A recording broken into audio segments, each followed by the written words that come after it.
정책위의장 서왕진입니다. 쿠데타의 후에 국민의힘은 IMF 사태의 후회마저 되려하는가? 당장 탄핵에 동참하여 대한민국의 최대 리스크인 윤석열을 제거하고 제2의 IMF 사태를 예방하라. 12.3 내란 사태로 나라가 백척간두의 위기입니다. 윤석열의 불법 계엄은 대한민국 민주주의를 파괴하고 국가 경제를 말 그대로 초토화시켰습니다. 비상계엄 사태로 외국인 투자자들은 불안감에 주식을 대량 매도하며 떠났고 그 결과 9일 기준 코스피, 코스닥 시가총액은 2246조 원으로 윤석열이 비상계엄을 선포했던 3일 2390조 원보다 144조 원이나 감소했습니다. 증시 안정펀드를 즉시 가동하겠다는 정부의 발표에도 불구하고 증시 약세를 되돌리기에 역부족인 상황입니다. 지난 9일 원달러 환율은 전날보다 17.8원 오른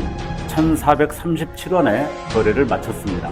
비상계엄 사태로 원달러 환율은 지난 한 주간 24.5원이나 뛰며 올해 하반기 최대 상승폭을 기록했습니다. 미국 대형은행 뱅크 오브 아메리카는 지난 7일 한국 대통령의 탄핵 소추안 표결 불발로 원화 가치가 급락할 가능성이 크다고 지적한 바 있습니다.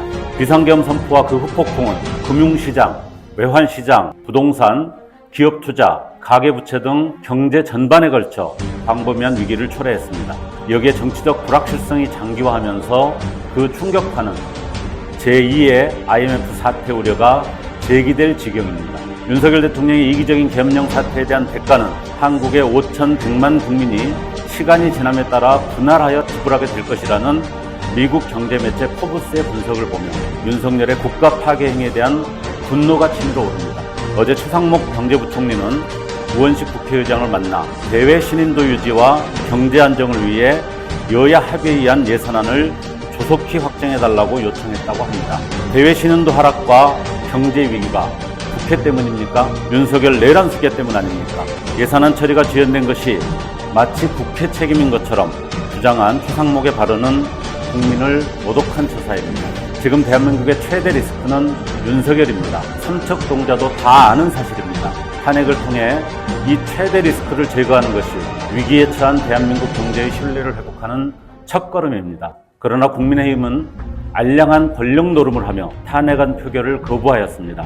경제 파탄을 막을 골든타임이 속절없이 흘러가는 동안 우리 국민은 민생 파탄의 고통을 온몸으로 받아내고 있습니다. 국민의힘에게 대체 국가란 무엇이고 민생이란 무엇인지 묻지 않을 수 없습니다. 역사는 기억하고 있습니다. 1979년 12.12 쿠데타를 자행하고 1980년 비상계엄 전국 확대를 항의하는 광주 시민에게 총칼을 휘둘러 권력을 장악한 세력이 만든 정당인 민주정의당, 바로 국민의힘의 원조입니다. 1997년 IMF 사태로 국가경제를 파산 상태로 몰아간 시기에 정부 여당인 신한국당, 국민의힘의 전신입니다.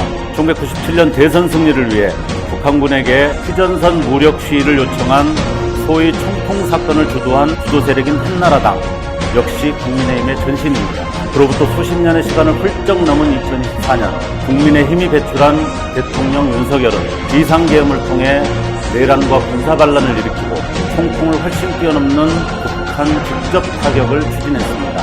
그런데도 국민의힘은 내란 속의 윤석열의 탄핵을 거부합니다. 기어이 제2의 IMF 사태까지 반복해야 민정당, 신한국당, 한나라당의 역사적 과오를 이어받는 최악의 정당으로서 자신들의 정체성을 자각할 것입니까? 국민의힘은 당장 탄핵에 동참하여 대한민국의 최대 리스크인 윤석열을 제거하고 제2의 IMF 사태를 막아내는 데 최선을 다해야 합니다. 국민의힘의 선택을 역사가 기록할 것입니다. 감사합니다.